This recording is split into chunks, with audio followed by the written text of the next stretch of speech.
So, who should stay and who should go? We're going to tell you on today's show the moves Barry Trotz should make.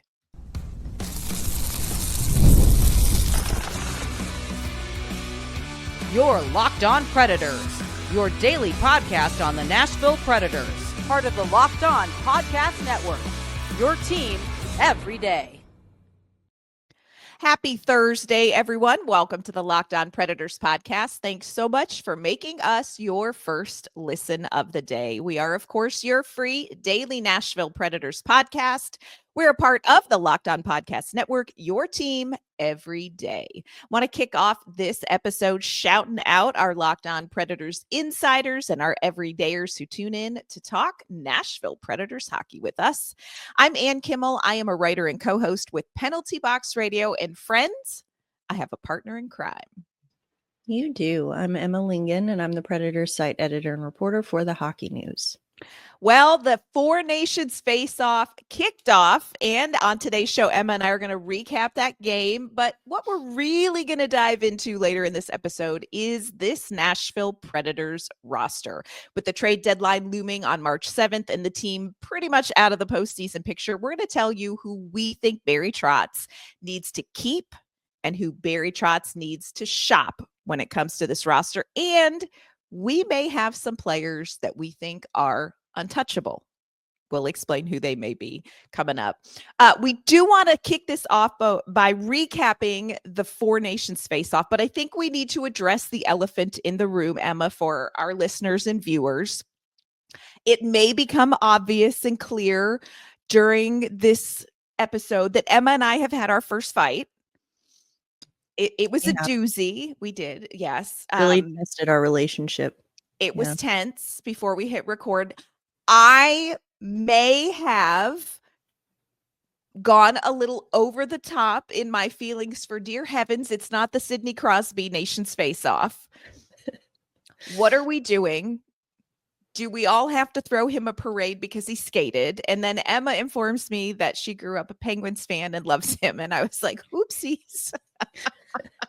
I was aggressive. I came in hot on the Sidney Crosby love from last night. I did. Again, if he had had a horrible game and they were still doing all this fanfare for him, I would get it. They would still do it. But we don't know. We don't know. What happened was he had a great game. He had 3 points, player of the game. I think he earns it. Now, I would ask you, Anne, if the Four Nations face-off was being played in Sweden and it was the Mattias Ekholm show, would you still feel this way? No, because he's worth it. I have to say, I was taken aback by it was like, I'm like, he's not retiring. Like, he's still playing, y'all. Like, it felt like a tribute night to Sidney Crosby. And I'm like, have you guys met this other Canadian? His name is Connor McDavid. Like, have you met him? Connor McDavid doesn't have the same. I'm not saying he's not good or he's not elite, not one of the best to ever do it, because he is all of those things. But I think that Sidney Crosby has the larger body of work. He's still doing what he's doing at age 36, 37, and looks like he's in his prime. So I find that impressive. Admittedly, we are both biased in opposite directions. We don't need to have our fight again on the air. We aren't going to rehash it. We all just want everybody to get along, and that's fine. And look, Sidney Crosby has won several Stanley Cups. So I will, okay. But it just really felt like it was all about Sidney Crosby, and not everything is about Sidney Crosby, but he's lovely. I'm sure he's delightful. So anyway, Four Nations face. How hard was that for you to say? It tasted like vinegar. Tasted like vinegar. Tasted like black licorice. Really did. Four Nations kicked off. Of course, Canada played Sweden. This game was not good for my digestive system, you all, because Sweden was down. Gorgeous, just gorgeous power play goal to kick off the game for Canada. Unfortunately, the cross ice pass went right under Mattias Ekholm's golden armpit, and they scored on that, and yada yada. But in the third period, Sweden came back And then it went to overtime. And of course, I texted Emma, like, this is just not good for me. Like, my nerves can't take this. And Canada won in overtime. Mitch Marner, right? Mitch Marner had the overtime winner. He did. So, you know, yeah. Can I also just say the longer overtime, we need that. I loved it. That. Love that. Now, credit to specifically Philip Gustafsson in goal for Sweden, because Canada absolutely dominated overtime. Like, they completely shut down Sweden. They, could not get out of their own zone. And they were just putting, all kinds of pucks on net there. And it was, they were dominating. Gustafsson looked really good. At the end of the day, can't expect him to do everything. I will say, sorry, other Philip Forsberg, I love you. That was a rough turnover in overtime. And Sweden is very fortunate that they did not get scored on after. Phil had a pretty rough shift in overtime. But that's all right. They didn't end up scoring on that, so it's okay. But yeah, it was still like the late inning. See, I cover baseball if you can't tell.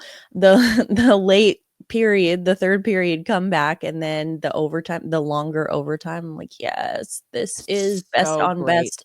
This is some of the best hockey I've seen all year. And granted, I cover the Predators, so that's not saying that much right now. But it was like, wow, this is so good. Oh, you all, if you are not watching these games, watch these games. One of the things I love best about this is it is best on best. And so what is real is that those of us who are in the Nashville market, now I know you and I, because we talk about this all the time, but we are watching hockey outside of just the Nashville Predators because that's just part of what we have to do. You just need to know what's going on. But it's time consuming, and you don't necessarily get to appreciate Joel Eriksson Ek. Well, no, him you probably do because he's in our division. But like some of the guys in the Eastern Conference that we just don't see that often. Like Sidney Crosby. We see him plenty. I remember every time we see Sidney Crosby. He's always here showing up. So it's just really, it is breathtaking hockey. Like, it is so good. Tonight, must watch TV for our listeners. It is USA versus Finland. UC Saros gets a start in net for Finland. Why? Because UC Saros is a good goaltender. We may or may not have time for that whole thing. Versus Connor Hellebuck in net for USA. So it's like anytime, truly, and I say this every time this matchup occurs, anytime you can watch a game with Hellebuck and Saros in net, you need to watch it because they are two very good goaltenders who play two very different styles in net, and both are just exceptional at the way they play this position, despite what you may or may not hear. Great game tonight. I believe it's 7 p.m. 7 o'clock. So. Puck drop time. So. But now we also have to clear up some business about the four nations. Now, you and I did make a bet. You said you believe USA is going to win it all. I said that Sweden's going to win it all. Stinking Canada. And we talked about making a bet and just said, I don't know, what should we do if like our team, loses, whatever. So we had several people weigh in, and you all are here for the cruel and unusual public humiliation. Like, put us in the stocks. So many suggestions. We've already had our first fight, you guys. Like, go easy on us. Gentle. We've been through a lot. We've been through a lot today. A lot of people suggested that we have to sing the national anthem for the winning country if our countries don't win. I don't know how you feel about that, Emma. I feel like absolutely not about that. Nobody wants to hear me sing. Nobody. Especially in a foreign language, if it comes to that. So now here's what I will say. Despite the Sidney Crosby part of this, Oh Canada is a banger.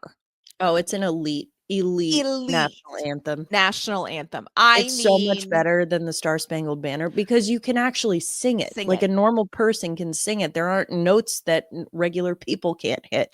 Francis Key, like, I appreciate what you were trying to describe, and the I think it's a drinking song that they put it to, maybe. I don't, but yeah, Oh Canada, chef's kiss. But nobody really wants to tune into Locked On Predators and hear us sing a national anthem. Plus, I don't know any Finnish or Swedish national anthems. We'd have to learn those. And I don't think UC Saros gets paid enough to teach us the Finnish national anthem after practice.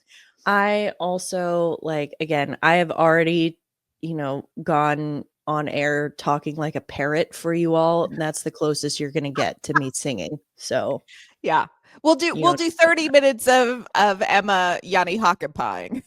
Yeah. If Finland wins, I'll do it. I'll do it. That's right. We're gonna do breaking news. Yanni Hakkapää. Now, Taylor the Breadhead, one of our faves, had a suggestion that involves a lot less public humiliation recorded on YouTube for all of posterity. Bless you.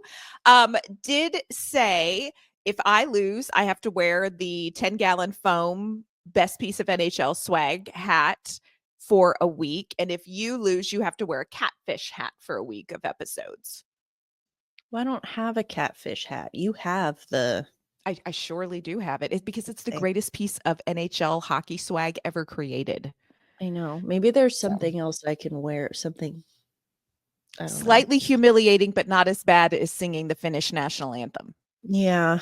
Okay. Yeah. We're still workshopping this, everybody. But what is important is that tonight, UC Saros makes his debut, Team Finland in net versus USA. I am telling you, if the first game, minus the whole Sidney Crosby part of it, is any indication, you will not want to miss a minute of this hockey. So incredibly exciting. So incredibly exciting. Coming up, we talked about Filip Forsberg in overtime. We're done talking about that.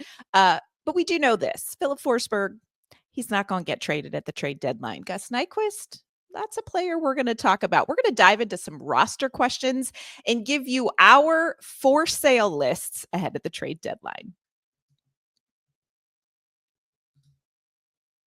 Today's episode is brought to you by Wonderful Pistachios. If you're looking for a snack that's both delicious and nutritious, you need to crack into a good source of protein with Wonderful Pistachios. Wonderful Pistachios is one of the highest protein nuts. Each 1 ounce serving has 6 grams of protein, giving you over 10% of your daily value. Plus, they are packed with fiber and better for you unsaturated fats to help keep you feeling fuller longer. I personally love the no shells variety. It's the perfect grab and go snack for those busy days. Whether I am sitting here at my desk snacking on them, or in the car on the way to practice, or if I just need a quick protein boost, they are a fabulous go-to. And if you love cracking open every shell, that's my daughter. You want that satisfying crunch. You want to get the in-shell options. Those are a classic favorite. So get snackin' and get crackin' with the snack that packs a protein punch. Visit wonderfulpistachios.com to learn more.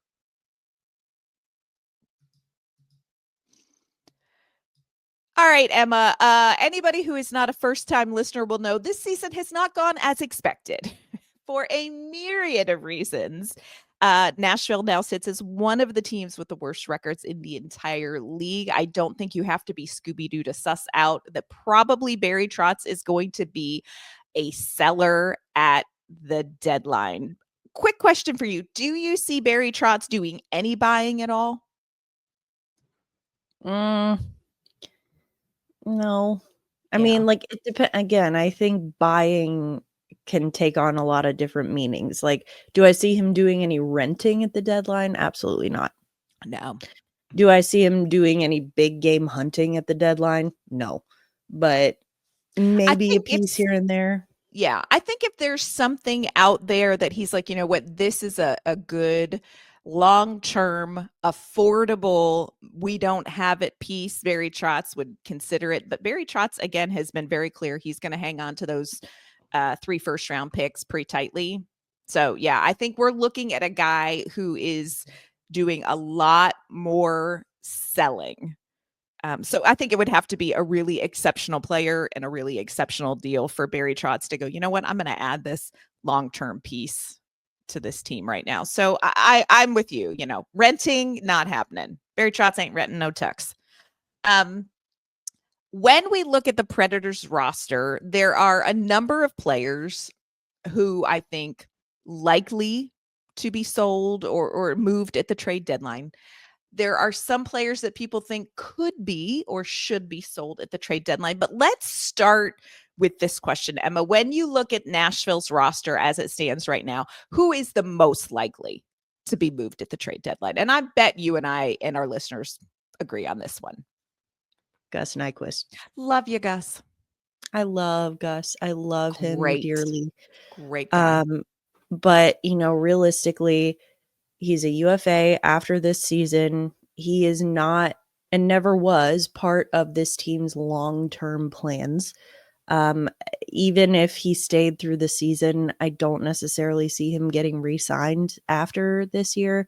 Again, not that he doesn't add value to the team, but if this is a team that's looking to get younger and kind of shift the focus more towards the future, he is a guy that, the way I see it, he's probably not coming back after this year anyway. Trade him, get something for him. He would be a fantastic depth rental for a playoff contender. He can play on the power play. He can play on the penalty kill. He can provide depth scoring. He's still very valuable as a deadline rental. So, get what you can for him at this point, because this Predators team, they're not a playoff team. So that's kind of how I see it.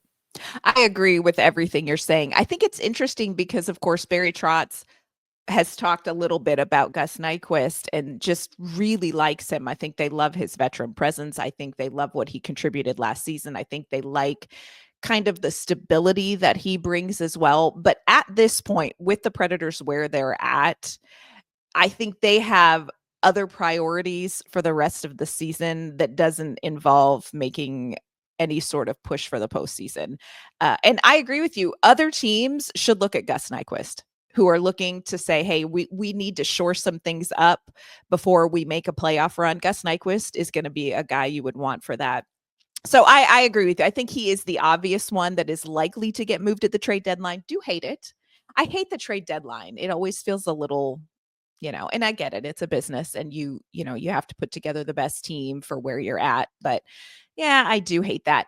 When you look at who is available, who may generate some interest, let me ask you this. Who has done the most to help their trade value? Like, has anybody done something where you're like, okay, now people might be calling about you? Tommy Novak. I know, it's the worst. It's so true. And it is the worst.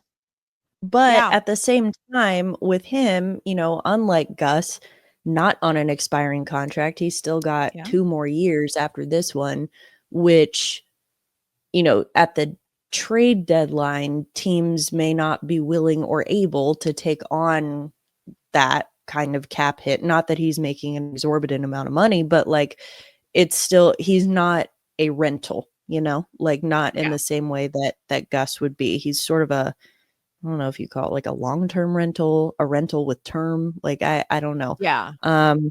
But because of, the fact that he does have that contract and, Barry's obviously not going to want to retain any of it. Not that you should on a 3.5 3.5 AAV, but the price is probably going to be higher, as it should be, because he's still, got term left on his contract. But I mean, he's been on a little bit of a hot streak here.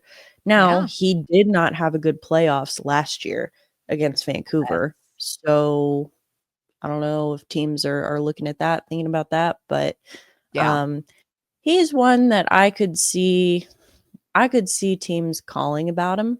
I don't know that he gets moved though, because the asking price is going to be, I'm sure, higher than teams will be willing to pay mid-season. Yeah. And he has been on a hot streak. The last 10 games, he has 10 points, 6 goals. Only Philip Forsberg has more goals in the last 10 games than Thomas Novak. So, like you said, did not have a great postseason against Vancouver. In his defense, very few did. But it was perhaps more noticeable with Tommy Novak in the postseason. Did not have a great start to the season. But here is where I kind of play devil's advocate for keeping Tommy Novak. And I know there's a lot of people that are like, look, if you can move him, you move him. If you can move someone, you move them. And Tommy Novak is on that list for a lot of people, but just devil's advocate here.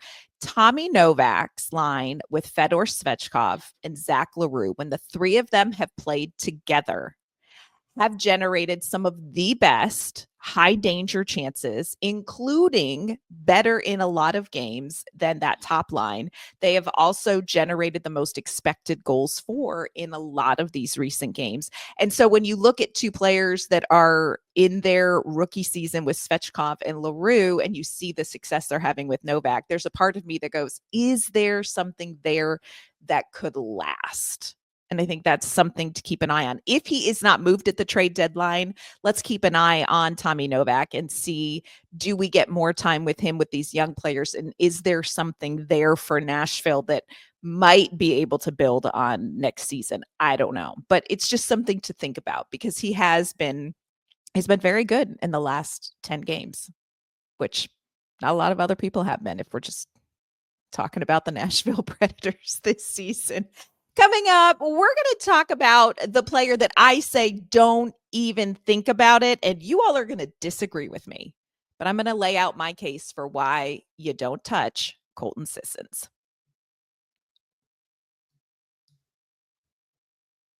Today's episode is brought to you by Factor. If you are looking to optimize your nutrition this year, Factor makes eating well easy with chef-prepared, dietitian-approved meals that are fresh, never frozen, and ready to heat and eat in just 2 minutes. With 40 options across 8 dietary preferences every week, you can customize your meals to fit your lifestyle, whether it's Calorie Smart, Protein Plus, or Keto. Plus, Factor even offers wholesome smoothies, breakfasts, and grab-and-go snacks to keep you fueled all day long. Their convenience, it's unbeatable. There's no prep. There's no mess. There's just great food in minutes. Factor takes the stress out of meal planning. So eat smart with Factor. Get started at factormeals.com/LockedOnNHL50 off and use our code LockedOnNHL50 off to get 50% off your first box. Plus, you're going to get free shipping. That's code LockedOnNHL50 off. The number's 50 at factormeals.com/LockedOnNHL50 off. And you're going to get 50% off plus free shipping on your first box. All right, Emma, I said it. I know it's not going to go over well, but in my defense, insider Leonora and I had a whole conversation about this yesterday, and she and I stand together. I don't think the Nashville Predators should trade Colton Sissons. Let me tell you why.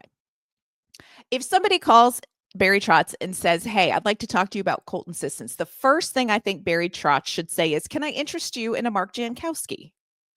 Because you get a similar style, that kind of Swiss Army knife, can fit in anywhere, up and down the lineup, can play a different role. Mark Jankowski, more affordable than Colton Sissons. I think Jankowski makes $900,000 a year. Am I right? Somewhere around there. Colton Sissons, $2.86 million. But I think Colton Sissons' veteran presence, I think his ability to, jump in up and down the lineup, I think he comes with a little bit more experience than Mark Jankowski. He's the guy that you put with the veterans when somebody goes down so that they don't take a step back. He is somebody that you put with young players to help them take a step forward. And I think that's what Nashville is going to probably do for the remainder of the season and maybe into next season. For me, I don't think you get rid of Colton Sissons. And I know people are going to disagree with me about it. What do you think? Colton Sissons, stay or go? Well, this is going to be a short conversation because I happen to agree with you wholeheartedly on keeping him. He's it's a guy. Like the Sidney Crosby fight never happened, you all. He's a guy who comes up every year. His name comes up every year around the trade deadline for the reasons you just said. He's affordable. He doesn't have trade protection in his contract, but he is one of those guys, like a depth forward. You can kind of put him anywhere. And, again, his name comes up every year. He ends up not going anywhere. But I'm not saying for sure, like, oh, yeah, he's not going anywhere. But I think he should not. And I think that Andrew Brunette really likes him. Barry Trotz really likes him. I think that he is a really good piece, not only on the ice, but off the ice for this team. Kind of a stabilizing force there. So I think, like, every team needs a Colton Sissons or a Colton Sissons-like player. Not as many of them are as valuable as he is. And so I think Nashville has him at a really affordable price. I think they keep him. But again, because of that contract that he's on, very affordable, that's why his name is going to keep coming up every year. Yeah. And I think he has 1 year after this one left on this contract. And look, if you're like, you've got to get something for him, okay, then wait till next year. Because let me tell you what Nashville's going to need in these last 20 some games of the season, and to kick off next season, they're going to need a Colton Sissons, because you are going to have to bring up some young players. You are going to have to shuffle your veterans around a little bit until you figure this out. And Colton Sissons, he is a stabilizer. I think that's a great word for him. I wouldn't trade him. And Mark Jankowski is very much a similar role. I don't mean any disrespect to Mark Jankowski, but I think if somebody calls about Colton Sissons, and yes, you could get more for Colton Sissons than you could get back from Mark Jankowski, I still wouldn't trade Colton Sissons. I would not trade him right now. I think Nashville needs him. Let's talk about a couple. Go ahead. I was just going to say, I would say, can I interest you in a Mark Jankowski or, honestly, a Michael McCarron? I wanted to ask you about Michael McCarron. Yeah. He's not a guy, like, to me, there's really only one guy on this roster right now who I'm like, get something for him while you can. And that is Gus Nyquist, for all the reasons I just laid out. Michael McCarron, I'm not like, dear God, get rid of him, get him off this roster. But I think I see how, his size, his physicality, he's really good in the face-off circle. I could see how, again, a contending team would be interested in bringing him on. Again, very affordable, expiring contract. Like, he is, I could see him drawing interest, and I think he's maybe a guy that if you can get something for him, I don't know that the Predators need more draft picks, to be honest with you, but I mean, if you can get something for him, then, like, if teams are calling, if teams are making offers, then he's a guy that I would feel comfortable with letting go. The other reason I would be a little bit comfortable letting Michael McCarron go is because I feel like Reed Schaefer is in the wings, and we haven't had a chance to see Reed Schaefer in Nashville. I don't know that we're going to. He is injured. He was injured in Milwaukee, but in a lot of ways, he reminds me a bit of Michael McCarron because he is that size. He is that physical presence. He is your prototypical power forward enforcer-ish guy, but he has a pretty good offensive upside. And so I can see Reed Schaefer coming up in the next season and being like, okay, this is a role that we can fill with somebody that we already have that I know Barry Trotz would really like to get a look at. And Reed Schaefer, he's a very intriguing power forward piece for me. I would really like to see him in the lineup. Talk to me about Jeremy Lauzon, because Jeremy Lauzon, look, we're not hiding him. He is injured. We don't have any updates. People are always like, where is Jeremy Lauzon? We're like, he still exists. this is a player I would have been like, people would be fighting over Lizotte at this trade deadline, especially because like Carrier is gone. But what do? He is not healthy. Do you think that there's any chance that the Predators are going to find a trade partner for Lizotte, or should they just not anyway, regardless? Well, I don't know that anyone's going to want him at the deadline just because, like you said, he's injured. I mean, and it not seems like it's a long-term thing. We don't know, correct. but it seems Correct. like at this point, you So don't know what you're gonna get. that's maybe a, explore a trade in the off season type player. When, the needs are less urgent. I think though that at the deadline, he has been out for such a long time. It's clear we don't have a timeline for his return. He hasn't even been skating with the team. So like you said, it seems like this is going to be a longer term thing. And so, I mean, no playoff team is going to want to give up assets for that if he can't even play for you. Yeah.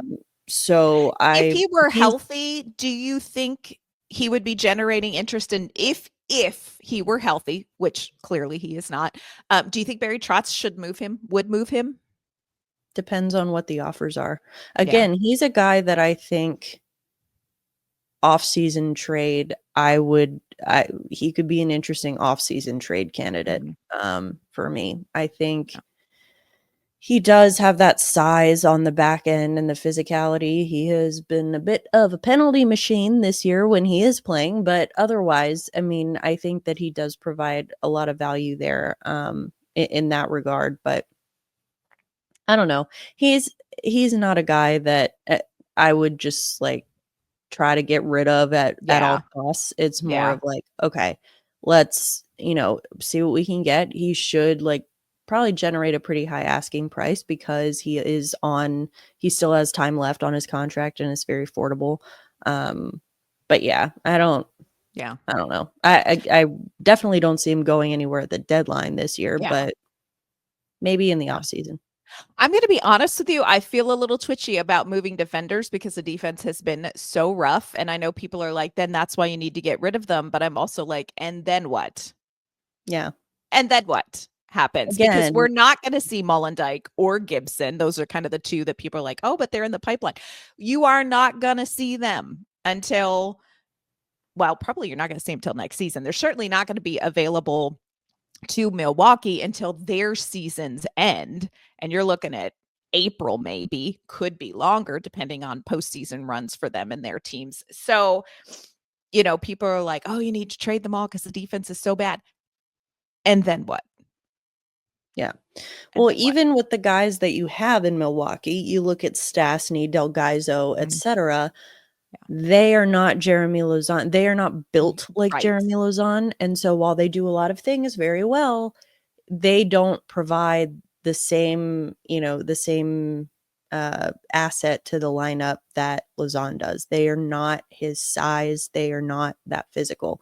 And that's fine. They don't have to be. That's not their game. But when people start crying about, well, why is Del Gaizo still in Milwaukee? Well, because what they need is size and physicality, and he unfortunately does not check those boxes. That's not his game. Yeah. No. It'll be interesting to see what Andreas Englund does as far as the defense. How does he fit in? He's interesting piece.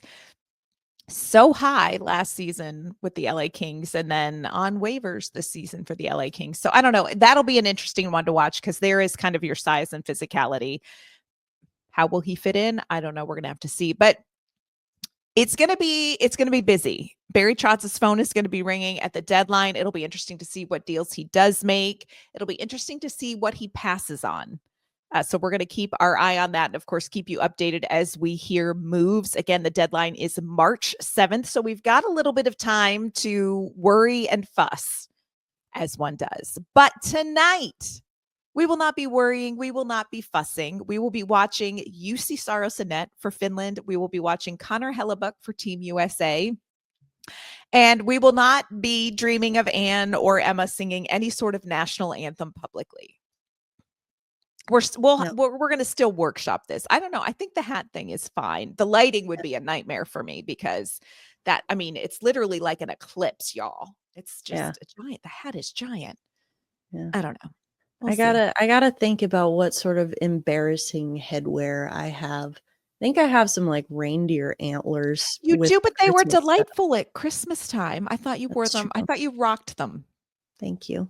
Does They that make were up for the delightful. unkind things I said about Sidney Crosby earlier? Yeah, we're getting there. I know it's gonna be one of those days where Anne's gonna have to backtrack because I went in hot, y'all. I went in hot about the Sidney Crosby thing this morning. I was like, oh, Just like, okay. whoa, hey, just FYI. Good morning to you too, Anne. Like, okay. We're going to wrap up this episode before we reignite that. But before we sign off, Emma, let everyone know where they can find you and your work. You can find me on social media at Emma_Lingen, and you can find my work at the Hockey News. And you can find my work with Penalty Box Radio. You can find me on social media at AnnK_Mama on Ice. You can find the podcast on social media at LO_Predators as well. Thanks so much for tuning in on this Thursday episode of the Locked On Predators podcast. Thanks for making us your first listen of the day. We will be back tomorrow, and we're going to be talking about what we saw tonight from UC Saros in the Four Nations face-off. We'll see you then.